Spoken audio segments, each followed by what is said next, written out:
And welcome to our YouTube channel Jyoti Shikshalaya. तो आज का जो हमारा टॉपिक है वो हम लास्ट टॉपिक करेंगे यहाँ पे कमर्शियल मैथमेटिक्स, जिसमें आज हम रेशो एंड प्रोपोर्शन की क्लास जो है कंप्लीट कर देंगे। फिर हमारे पास रह जाएगा कंपेयरिंग क्वांटिटी, ठीक है। फिर उसके बाद हमारे मेंसुरेशन ज्योमेट्री भी एक क्लास में ख़त्म हो जाएगा। लीनियर और ये मतलब हद मार के हमारे कम से कम 3 क्लासेस यहाँ पे रहेगी और चौथी क्लास कंपेयरिंग क्वांटिटी, यानी कि 4 क्लास और हमारी बस्ती है। हमारा ये जो है कंप्लीट सिलेबस यहाँ पे हो जाएगा। फिर उसके बाद मैं आपको टीजीटी का जो एग्ज़ाम हुआ था नॉन मेडिकल का साइंस का एग्ज़ाम, उसमें जो मैथ के क्वेश्चन आए हुए हैं वो आपको यहाँ पे सोल्व करवाऊंगी, ठीक है। तो आप बने रहिए मेरे यूट्यूब चैनल से, और मेरी क्लासेस अच्छी लगती हैं तो प्लीज़ लाइक शेयर और सब्सक्राइब ज़रूर करें। तो देखिए, the concept of ratio and proportion explain how to solve. जो रेशो और प्रोपोर्शन का कंसेप्ट है वो हमें बताता है कि रेशो को कैसे सोल्व करना है, कितने प्रकार का हमारे पास रेशो है, रेशो का फॉर्मूला क्या है। जो रेशो है वो मैथमेटिकल भाषा में क्या होता है कि दो सिमिलर क्वांटिटी या डिफरेंट क्वांटिटीज़ को कंपेयर करना बाय डिवीजन, ठीक है, डिवीजन की सहायता से। उसके बाद this expression can be express from ratio two percentage from by conversion method. जो एक्सप्रेशन है उसको हम कैसे एक्सप्रेस कर सकते हैं, रेशो को परसेंटेज मेथड से बाय कन्वर्जन मेथड, ठीक है। कन्वर्ट करके उसको रेशो को परसेंटेज में भी हम इसको सोल्व कर सकते हैं, यानी कि एक्सप्रेस कर सकते हैं। जब हम एग्जाम्पल करेंगे तब हम इसको अच्छे से समझ पाएंगे। उसके बाद इट इज़ डिनोटेड बाय, सबको पता ही है इस टाइप से जो सिंबल है उससे हम इसको डिनोट करते हैं। जैसे ये लिख रखा है 2:3, 5:3 या 6:3, ठीक है, etcetera are ratios. It is also represented by इस स्लैश से भी हम इसको रिप्रेजेंट कर सकते हैं, जैसे 2/9, ठीक है। तो इससे भी हम इसको रिप्रेजेंट कर सकते हैं। The ratio is basically A type of division method. ये बेसिकली जो रेशो है वो डिवीजन मेथड का एक टाइप है, ठीक है। It help us one to compare two things of the same dimension और different dimension. Same thing same dimension हो जिसकी, या डिफरेंट डायमेंशन हो, तब हम उसको कंपेयर कर सकते हैं। जैसे एक बॉक्स है जिसमें 9 लाल बॉल हैं, 9 रेड बॉल्स हैं, 12 ब्लैक बॉल्स है। When we have to find the ratio of red ball to black balls. Red ball से ब्लैक बॉल का रेशियो हमें फाइंड आउट करना है। It means how many number of red balls are there as compare to black balls. मतलब red ball के comparison में हमारे पास ब्लैक बॉल कितनी एक्स्ट्रा है, ठीक है। Here a number of red balls to black balls are written in. सबसे पहले रेड 9:12, 9:12 ऐसे हम इसको लिखेंगे, विच इज़ सेम एज, इसको 3 3 जा 9, 3 4 जा 12, यानी कि 3:4 भी हम इसको लिख सकते हैं। 9:12 हम इसको ऐसे बोल लेंगे, ठीक है। It tells how much amount of the first quantity is there as a compared to that of the second quantity, ठीक है। तो फर्स्ट क्वांटिटी के मतलब फर्स्ट क्वांटिटी के कंपैरिजन में हमारा जो सेकंड क्वांटिटी है वो कितनी है, मतलब उसको कंपेयर हम कर सकते हैं, ठीक है। बहुत ही इजी कंसेप्ट है, और रेशियो का मतलब ये बेसिक कंसेप्ट है, बिल्कुल बेसिक कंसेप्ट है। अगर ये आपको समझ आ गया तो आप क्वेश्चन अच्छे से सोल्व कर सकते हैं। उसके बाद है हाउ टू सोल्व। इसमें से ज़्यादा क्वेश्चन नहीं आएंगे, 1 से 2 क्वेश्चन हमसे पूछे जाएंगे, ज़्यादा इसमें टेंशन लेने की बात नहीं है। अगर किसी को समझ आता है तो भी कर सकता है, नहीं आता है तो भी कोई बात नहीं। 1 से 2 क्वेश्चन यहाँ पे हमारा बनेगा, और वो भी बेसिक ही बनेगा, ठीक है। उसके बाद सेवरल क्वांटिटीज सच एज, जैसे height, weight, length, object, population etcetera can be compared in term of ratio की टर्म में हम इसको कंपेयर कर सकते हैं। जैसे हाइट को, वेट को, लेंथ को, जो भी ऑब्जेक्ट्स है, पॉपुलेशन है, बाकी इस टाइप की कोई भी चीज़ें हैं वो रेशो की टर्म में हम कंपेयर कर सकते हैं। Generally it is expressed using the word to, such as red balls to black balls, red balls to black balls. To का ज़्यादातर हम यूज़ करते हैं, ऐसे बोलने में आता है, ठीक है। There are other 2 notation of expressing it, one by using, जैसे 9:12 which is called odd notation, and another one is fraction notation, यानी कि 9/12 भी हम इसको लिख सकते हैं। Another important thing to be followed is the order when we say that ratio of red ball to black balls, the number of representing red ball must come first, ठीक है ना। अगर हम बोले कि red ball to black ball, तो जो सबसे पहले लिखा गया उसको सबसे पहले यहाँ पे लिखेंगे 9, फिर उसके बाद black ball, ratio 12 is not same. ये ऐसे नहीं लिख सकते, बोला तो उसने red ball to black ball और हमने लिख दिया 12:9, तो ये गलत है, ठीक है। तो जो पहले बोला वही चीज़ पहले यहाँ पे आएगी। जैसे एग्जाम्पल, अब एग्जाम्पल है from the figure below compare the number of stars to circle in the given rectangle. Number of stars to circle, number of star, पहले स्टार बोला ना, टू सर्कल, 1 2 3 4 5 6 स्टार हैं, 2 फिर सर्कल 1 2 3 4, 6:4 यहाँ पे आंसर आ जाएगा, ठीक है। 6:4 यानी कि 3:2 star to circle, star is to circle. Type of ratio in math में रेशो कितने प्रकार के होते हैं? सबसे पहले होता है हमारे पास कंपाउंडेड रेशो, दूसरा होता है डुप्लीकेट रेशो, तीसरा होता है रेसिप्रोकल रेशो। कंपाउंडेड रेशो क्या कहता है? The compounded ratio of the two ratio A ratio B and C ratio D is the ratio A C ratio B D and that of A ratio B C ratio D and E ratio F is the ratio A C E. मतलब A C first की multiply, last की multiply, ये होता है हमारे पास compounded यानी कि जोड़ना, मतलब मल्टीप्लाई करना। इसमें तो मल्टीप्लाई करना है यानी कि यू कंपाउंड का मतलब वैसे हिंदी में होता है युगम, ठीक है, पेयर बनाना है, जोड़ना। उसके बाद duplicate ratio, the duplicate ratio of the ratio A ratio b is the ratio a square b. इसका ए रेशो बी का जो मतलब डुप्लीकेट रेशो क्या होता है? ए स्क्वायर रेशो बी स्क्वायर। इसका डुप्लीकेट क्या है? हमारा ए रेशो बी जो है उसका डुप्लीकेट है इसका स्क्वायर, ए स्क्वायर रेशो बी स्क्वायर, ठीक है, ये इसका क्या है? डुप्लीकेट है। उसके बाद the reciprocal ratio, the reciprocal ratio of A ratio b is a ratio b का रेसिप्रोकल 1/a रेशो 1/b, इनका रेशो कर दो, ठीक है। रेशोज ऑफ इक्वालिटीज में रेशो क्या होता है? If the antecedent and consequent are equal then the ratio is called ratio of equality. Antecedent का मतलब होता है जैसे हम ये लिखते हैं ना ए रेशो बी, तो इसमें ए का मतलब ए रेशो बी में जो फर्स्ट क्वांटिटी होती है उसको हम बोलते हैं एंटीसीडेंट और सेकंड वाले को हम बोलते हैं कॉन्सिक्वेंट, ठीक है। आर इक्वल, जब ये दोनों बराबर होंगे, ए बराबर है बी, तब यहाँ पे हम बोलेंगे रेशो इक्वालिटी हमारे पास गिवन है, जैसे 6:6। रेशो ऑफ इनइक्वालिटी, जब हमारे पास ए रेशो बी जो है इक्वल नहीं है, जैसे 4:7, 4 और 7 बराबर नहीं है, तो antecedent and consequents are not equal then the ratio is called the ratio of inequality, like 4:7। Ratio and proportion example क्या है? Numbers are invertible and life without number is unthinkable, so is the ratio, it has various real time application which you find in daily life. जो हम daily life में find करते हैं वही हमारा क्या होता है? रेशो होता है। The most common example is, जैसे कुकिंग है, कुकिंग हमारा क्या है? रेशो का एग्जांपल है। कैसे? जैसे हम कोई सब्जी बनाते हैं उसमें हमें पता है कि कितने हज़में मसाले डालने हैं, तो मतलब मिर्च कितनी क्वांटिटी में डालनी है, हल्दी कितनी क्वांटिटी में डालना है, गरम मसाला कितनी क्वांटिटी में डालना है, मतलब धनिया कितनी क्वांटिटी में डालना है, और इनका रेशो क्या रहेगा? मतलब धनिया ज़्यादा जाएगा, हल्दी ज़्यादा जाएगी, मिर्च कम जाएगी, तो इस टाइप से। तो ये हमारे पास क्या है? रेशो है। तो वही लिखा है ना, ratio of ingredients has to be maintain from a good dish. Good dish को मेंटेन करने के लिए तो इंग्रेडिएंट्स का जो है रेशो मायने करता है यहाँ पे, ठीक है। कौन कितने रेशो में हमने डालना है, कितनी चम्मच हमें डालनी है। Other fields where we find its application are in, जैसे बिजनेस में फाइंड करना है, स्पोर्ट्स में, कंस्ट्रक्शन में, बिल्डिंग्स में, ठीक है, एंड सो ऑन, ऐसे हमें फाइंड करना है। रेशो फॉर्मूला क्या है? We use the ratio formula while comparing the relationship between two numbers or quantity. The general form of representing A ratio B between two quantities, say A ratio B, which is read as A is to B. जैसे express कैसे करते हैं हम इसको? A ratio B, antecedent and consequent, ये अभी बताया था ना, A ये होता है और B हमारे पास कंसिक्वेंट होता है। The fraction from that represent this ratio is A by B.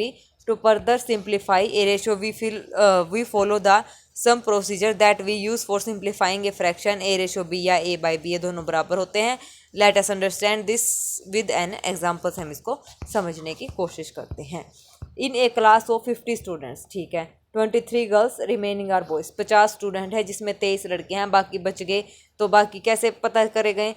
50 students में 23 लड़कियाँ, तो 50 में से 23 हमने क्या कर दिया? माइनस कर दिया, तो इतने जो बचा वो कितने लड़कियाँ आ गई, ठीक है। अब सीधा करना है, रेशो से कैसे करना है? Find the ratio of the number of boy to the number of girls. अब देखो, टोटल नंबर ऑफ स्टूडेंट्स कितने हैं? 50, नंबर ऑफ गर्ल्स कितनी है? 23, तो total number of boys is equal to total number of students minus total number of girls. अभी बताया था एक क्लास में 50 बच्चे हैं, 23 लड़कियाँ, तो बच गए जो भी इनमें से जो माइनस करेंगे, जितने भी स्टूडेंट यहाँ पे बचेंगे वो उतने क्या है हमारे पास? लड़कियाँ हैं, सॉरी लड़के हैं। कितने हैं लड़के? 27, ठीक है। Therefore the desired ratio is number of boys is to number of girls में निकालना है, तो 27 रेशो, पहले क्या है? बॉयज़, तो 27:23, ऐसे हमें इसको फाइंड आउट करना है। उसके बाद the calculation of ratio. In order to calculate the ratio of two quantities we can use the following step. Let us understand this with an example. For example, if 15 cups of flour and 20 cups of sugar are needed to make fluffy pancakes. Pancake बनाने के लिए हमें 15 cup तो आटा चाहिए और 20 cup हमें चीनी चाहिए। Let us calculate the ratio of flour and sugar is used to the recipe. तो हमें रेशो बताना है, तो सबसे पहले हम क्या करेंगे? क्वांटिटी फाइंड आउट करेंगे, दोनों का सिनेरियो जानेंगे, ठीक है। तो इट इज 15 and 20 से सही बात है। 15 सॉरी कंपनी वालों का फोन आ गया था, कोई बात नहीं, सॉरी फॉर डिस्टर्बेंस, ठीक है। तो देखो इन दिस केस, एक मिनट, इन दिस केस ये हो गया था ना, सिनेरियो हमने फाइंड आउट कर लिया। अब उसके बाद हम क्या करेंगे, इन दिस केस वो 15 और 20 है। Step 2, write its fraction from a by b में लिखेंगे 15/20, इसको लिख लिया। फिर सिंप्लीफाई करेंगे इस फ्रैक्शन को। Further if possible the simplified fraction will give the final ratio, तो 3/4 आ गया। 15/20 को जब सोल्व करेंगे तो the ratio of flour to sugar can be expressed as 3/4। Flour का रेशो 3 मतलब 3 है और शुगर कितनी है 4, तो 3/4 में हमने जो है पैनकेक्स के लिए आटा और चीनी चाहिए 3/4 में। ओके, आसान है ना। Tips and trick in case, ये इंपॉर्टेंट है हमारे पास। In case both the numbers A and B are equal in the ratio A/B, तो देन अगर ए और बी दोनों बराबर है तो A/B कितना आएगा 1, बिल्कुल पता है। अगर A ग्रेटर देन बी है तो रेशो क्या आएगा A/B greater than 1। A less than b है तो A/B less than 1। Is it to be ensured that the unit of the two quantities are similar before comparing them, ठीक है। इसने बोला है it is to be ensured that the units of the two quantities, दो quantity की जो unit है वो सिमिलर होंगी बिफोर कंपेयरिंग दैम, कंपेयरिंग करने से पहले। ये बात आपको याद रखनी है, ठीक है। चलिए अब रेशो एंड प्रोपोर्शन के कुछ एग्जांपल हम यहाँ पे देखेंगे। इक्विवेलेंट रेशो क्या होता है, जैसे orange squash is to be mixed with water in ratio of 1/6। एक ऑरेंज स्क्वैश को हमने मिक्स किया है पानी में, किस रेशो में 1/6 में। This means that for every unit of orange squash 6 unit of water will be used. हर एक ऑरेंज स्क्वैश में हमें 6 यूनिट वाटर की जरूरत हुई है। The table give some example, जैसे देखो अमाउंट ऑफ ऑरेंज स्क्वैश 1 में 6 की, 20 में 120 की, 5 में 30 की। तो रेशो क्या हुआ 1/6 and 20/120 and 5/30। All are equivalent ratio but 1/6 is the simplest form. तो जो 1/6 है ये क्या है, इसकी बहुत ही सिंपलेस्ट फॉर्म है, ठीक है। मतलब ये इनका रेशो तो सेम आएगा, 20 और 120 का भी 1/6 आएगा, 5 और 30 का भी, 5 एकम 5, 5 छः 30, तो 1/6। और सबसे सिंपलेस्ट फॉर्म इसकी क्या लिखी है 1/6। तो ये इसकी क्या है इक्विवेलेंट रेशो है। इक्विवेलेंट मतलब ये है तो इक्वल, सारे इक्विवेलेंट है, लेकिन सिंपलेस्ट फॉर्म क्या है इसकी 1/6, ठीक है। बाकी भी इसी के बराबर आएंगे, कब, जब इनकी कटपट करके इनको जब सोल्व करेंगे ना तब 1/6 आएगा, ठीक है। तो सिंपलेस्ट फॉर्म ये होगी। अब उसके बाद ratio can be simplified by dividing both side of the same number. Note that similarity to fraction and alternative method for some purpose is to reduce to the form 1/n या n/1 by dividing both numbers by either the left hand side और right hand side. जैसे the ratio 4/10 b को simplify कैसे कर सकते हैं, both side क्या करेंगे, सेम नंबर से मल्टीप्लाई कर दे, 4 से और 4 से, तो 1/2.5। 8/5 है या तो 8/5 है ना, तो 5 से कर दे तो कोई फ़र्क नहीं पड़ता। लेफ्ट हैंड साइड और राइट हैंड साइड को हम किसी भी नंबर से डिवाइड कर सकते हैं, सेम नंबर से, तो लेफ्ट वाले से कर दो या राइट वाले से कर दो, ठीक है। तो वो ईजी सोल्व हो जाएगा। उसके बाद है right each of this ratio in simplest form. 7 एकम 7, 7 दूनी 14, 1/2। 15 एकम 5 दिए 15, 5 5 25, 3/5। और 10/4 को हम लिख सकते हैं कैसे 5/2, ऐसे इसको डिवाइड करके। Which of this ratio in the form 1/n में कौन सा है, 3 एकम 3, 3 चौके 12, ठीक है। तो 1/4 ये है। अब 5/6 को बनाना है तो 5 से डिवाइड कर दो दोनों को, या क्योंकि 5 से डिवाइड करना 1/रेशो फॉर्म की, तो 5 से डिवाइड कर दो तो ये 1/6/5 यानी कि 1.2। सेम ऐसे ही 10/42 को हम यहाँ पे सोल्व करेंगे। Third example, the scale on A map is 1/20,000 but actual distance does a length of 8 centimetre on the map present. Actual distance क्या होगा, एक लेंथ है हमारे पास 8 सेंटीमीटर की, स्केल मैप में 1/20,000, तो 20,000 8 की हम क्या करेंगे 20,000 से मल्टीप्लाई कर देंगे। तो 8 की 20,000 से मल्टीप्लाई करेंगे तो 1,60,000 हमारे पास सेंटीमीटर है। मीटर में जब इसको कन्वर्ट करेंगे तो 1600 मीटर आ जाएगा, और फिर इसको किलोमीटर में करेंगे तो 1.6 किलोमीटर आ जाएगा, ठीक है। ये कुछ आपके लिए एग्जाम्पल हैं। पहले तो इसको सिंपलेस्ट फॉर्म में लिखना है, दूसरे वाले को 1/n की फॉर्म में आपको लिखना है। उसके बाद है डायरेक्ट प्रोपोर्शन। डायरेक्ट प्रोपोर्शन का मतलब क्या है, can be use to carry out calculation को यूज़ करने के लिए हम डायरेक्ट प्रोपोर्शन का यूज़ करते हैं। Like the one below, if 10 calculator cost ₹120, then 1 calculator की कॉस्ट कितनी होगी 120/10 यानी कि 12, और 8 की क्या होगी 12×8 = 96। ठीक है, इस टाइप से हम इसको कैलकुलेट करते हैं, तो इसको हम बोलते हैं कैलकुलेशन पर portion. If 6 copies of a book cost 9, calculate the cost of 8 books. 6 copy 9 रुपये की हैं, तो 8 कॉपी कितने की होंगी, तो वही 1 कॉपी 9/6 की, 8 कॉपी कितनी की हो जाएगी, इसके साथ 8 की गुना। 25 फ्लॉपी डिस्क की कॉस्ट इतनी है, तो कॉस्ट ऑफ 11 फ्लॉपी 1 की कितनी हो जाएगी इतनी, और 11 की इसकी 11 से मल्टीप्लाई। बहुत ही ईजी क्वेश्चन है ये, 4 क्वेश्चन आप लोगों के लिए सॉल्यूशन, मतलब ये आपको सोल्व करने हैं। ठीक है, स्क्रीनशॉट ले लीजिए और सोल्व कीजिए। उसके बाद है next proportional division. Sometime we need to divide something in a given ratio.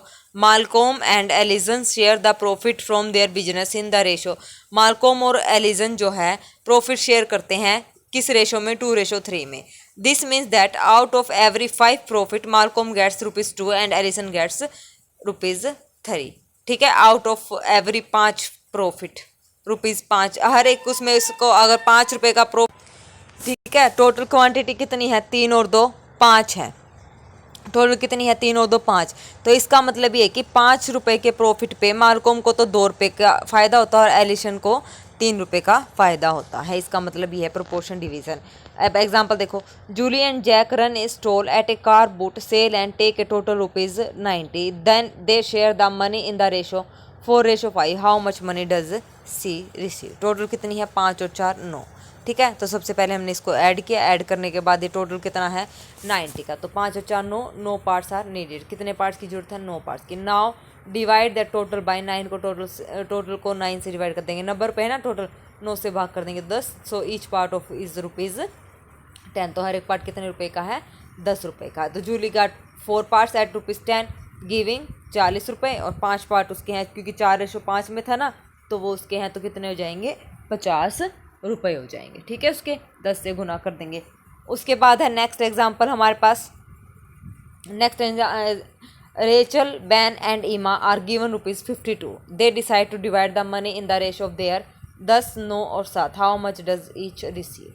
Total कितना हो गया 26। 52 को 26 से डिवाइड करेंगे 2, तो 10 दूनी 20, 9 दूनी 18 और 7 दूनी 14।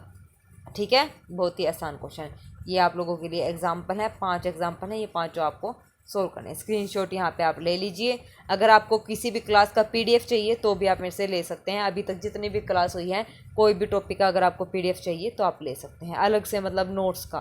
ठीक है, क्वेश्चंस का अलग से मिल जाएगा, और ये जो नोट्स है रिवीजन के लिए जो मैं करवा रही हूँ इन क्लासेस का अलग से पीडीएफ हो जाएगा, क्वेश्चन प्रैक्टिस का अलग से पीडीएफ, फॉर्मूलों का अलग से पीडीएफ, मतलब हर एक पीडीएफ आपको मेरे यहाँ पे अवेलेबल हो जाएगा। कोई भी अगर आप लेना चाहते हैं तो ले लीजिए। ठीक है, अब उसके बाद लीनियर कन्वर्जन। लीनियर कन्वर्जन क्या होता है? The idea used in this unit can be used for converting masses, length and currencies. ठीक है, ठीक है, इसमें हमने क्या करना है, मास को कन्वर्ट करना है, लेंथ को और करेंसीज को। ठीक है, तो ये होता है लीनियर कन्वर्जन। जैसे इफ़ ₹1 इज़ वर्थ 9 फ्रेंचेस, कन्वर्ट करना है। देखो ₹22 टू FF में कन्वर्ट करना है, फ्रेंचिस में, तो 1 कितने की है 9 की, तो 22 कितने की हो जाएंगी 9 से इसकी मल्टीप्लाई।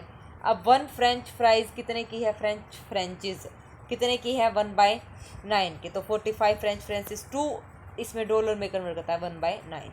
तो सेम ऐसे, मतलब ऐसे इसको कन्वर्ट हमें यहाँ पे करना है। ठीक है, चलिए नेक्स्ट एग्जांपल।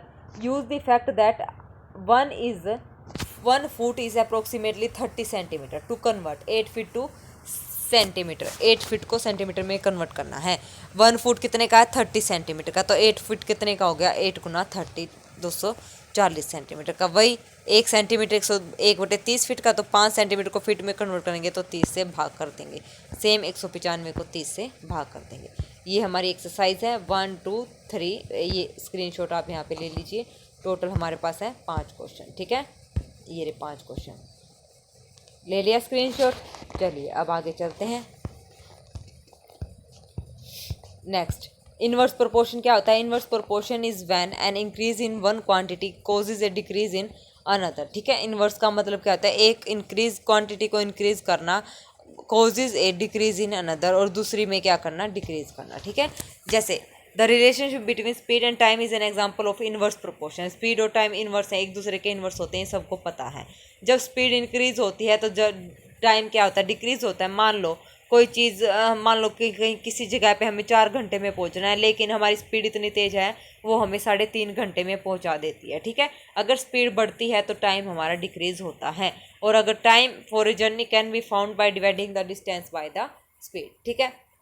और जो टाइम है वो हम अपनी स्पीड से पता लगा सकते हैं कि जैसी हमारी स्पीड होगी वैसा ही हमारा टाइम होगा, ठीक है।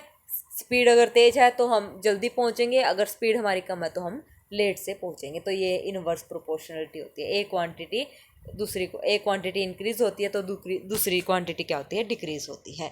First example, Ben ride his bike at a speed of 10 metre per hour, how long does it take him to cycle 40 miles. दूसरा क्या कहता है, ऑन अनदर डे, दूसरे डे सेम रूट पे जाता है 16 metre per hour, how much time does the journey take, ठीक है। तो देखो क्या कहता है इसमें सॉल्यूशन, टाइम कितना लिया 40/10 यानी कि 4 घंटे। दूसरे में इसने क्या लिया 40/16, ठीक है। 40/16 क्या होता है फॉर्मूला स्पीड डिस्टेंस का, ST=D, speed multiply time is equal to distance. Distance बटे टाइम किसके इक्वल आ गया हमारे पास, स्पीड के इक्वल, ठीक है। तो यहाँ से ये हमारे पास आ जाएगा। और टाइम निकालेंगे तो क्या आ जाएगा हमारे पास, डिस्टेंस बटे स्पीड, यही हमने निकालना है, ठीक है। Faster speed is equal to shorter time. उसके बाद है हमारे पास next, J has to travel 280 miles, how long does it take if it travels at 50 metre per hour 60 metre per hour. तो क्या करेंगे 280 को 50 से, टाइम ही तो निकालना है, तो डिस्टेंस अपॉन स्पीड कर देंगे। Distance upon speed, how much time does he, faster speed में कितना टाइम इसने लिया है, तो 5 आवर 36 मिनट में से 4 आवर 40 मिनट्स माइनस करेंगे तो 56 मिनट आ जाएगा, इसने टाइम अपना बचाया है। In a factory each employee can make 40 chicken pie in 1 hour. एक फैक्ट्री में 40 चिकन पाई बनती है 1 घंटे में। तो how long will it take, तो कितनी लॉन्ग, मतलब 6 people to make 40 pie is 3 people to make 240 और 10 पीपल टू मेक 6। तो 1 person make 40 pie in 1 hour, 6 people make 40 pie in 1/6 hour, 1 person make 40 pies. तो ये ऐसे कर रही है, ये तो बहुत ही सिंपल क्वेश्चन है, ये आप कर लोगे, ठीक है। स्क्रीनशॉट ले लीजिए, इस क्वेश्चन का भी समझ आ जाएगा। ओके, चलिए ये आप लोगों के लिए एक्सरसाइज है। 5 क्वेश्चन यहाँ पे, 6, 7, 8, 9 और 10, ठीक है। 10 क्वेश्चन है इसके, ताकि आप लोग अच्छे से प्रैक्टिस कर सको, क्योंकि आएंगे यहीं, ठीक है। तो यहाँ से आप स्क्रीनशॉट ले लीजिए पहले 5 क्वेश्चंस का, ये रहा। फिर उसके बाद है नेक्स्ट 5 क्वेश्चंस का, 6 to 10, ओके।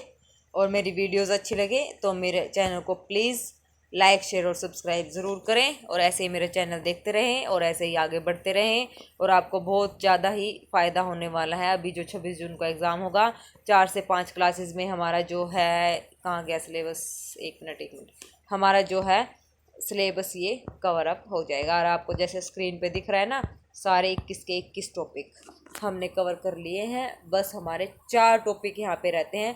कंपेयरिंग क्वांटिटी की क्लास कल हो जाएगी हमारी, जो कंपेयरिंग क्वांटिटी है इसकी क्लास तो हमारी हो जाएगी कल, कंपेयरिंग क्वांटिटी की क्लास हमारी हो जाएगी कल। और बाकी एक क्लास में ये दोनों टॉपिक हो जाएंगे, एक में ये और एक में ये, टोटल हो जाएंगी हमारी 1, 2, 3 और ये एक इसकी क्लास, यानी कि 4 क्लास। फिर उसके बाद हम करेंगे क्वेश्चन पेपर का सॉल्यूशन। फिर उसके बाद अगर आपको क्वेश्चन प्रैक्टिस सीरीज चलेगी, मॉक टेस्ट चाहिए तो मॉक टेस्ट आपको मिल जाएंगे, ठीक है, विद सॉल्यूशन आपको प्रोवाइड हो जाएंगे, ओके। और पीडीएफ आपको, अगर ये जो जितने भी मैंने टॉपिक करवाए हैं इनका, अगर चैप्टर्स का मतलब जो भी वीडियोस है, मैंने आपको इन सब की वीडियो कंप्लीट करवाई है। अगर उन वीडियोस का पीडीएफ आपको चाहिए, इन सभी लेक्चर्स का पीडीएफ आपको चाहिए तो भी आप ले सकते हैं। इन सभी लेक्चर्स के क्वेश्चंस का, प्रैक्टिस क्वेश्चंस का अगर आपको पीडीएफ चाहिए तो वो भी आपको यहाँ पे मिल सकता है, और फॉर्मूला पीडीएफ भी आपको यहाँ पे मिल सकता है। तो सारी चीज़ें यहाँ पे अवेलेबल है, जो भी आपको चाहिए प्रैक्टिस के लिए आप वो मेरे से ले सकते हैं। पढ़ने के लिए मैटर चाहिए तो वो भी मिलेगा, प्रैक्टिस के लिए मैटर चाहिए तो वो भी मिलेगा, और फॉर्मूला रिवीजन के लिए फॉर्मूलाज चाहिए तो वो भी आपको मिलेगा, ठीक है। तो 2 बच्चों ने अभी तक मेरे से, जो है अभी तक 2 बच्चों ने मेरे से फॉर्मूला लिए हैं, सभी दोनों बच्चों ने मेरे से फॉर्मूलों का पीडीएफ लिया है, और उनका रिस्पॉन्स बहुत ही पॉजिटिव है। तो आई होप आपको भी अच्छा लगेगा, एक बार मुझे भी सेवा का अवश्य मौका दे, ठीक है।